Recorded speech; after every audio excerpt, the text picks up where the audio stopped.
Hope you guys are doing well. Welcome back. In today's video, I'm going to show you that how you can rename on the OneDrive. So let's get started. So first of all, what we have to do, simply we need to go to the OneDrive app. I'm going to open this here.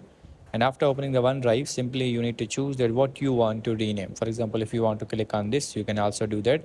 Or if you want to rename the file, you can also do that. If you want to rename the folder, you can also do that. Now what we are going to do, we are going to rename the file. So let's click on this.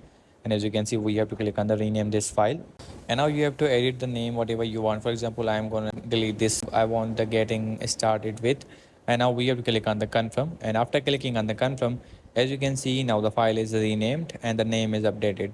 In the same way, if you want to rename the folder, you can also do that. You just have to click on the three dots and then you have to click on the rename this folder. And after that, the folder will be renamed.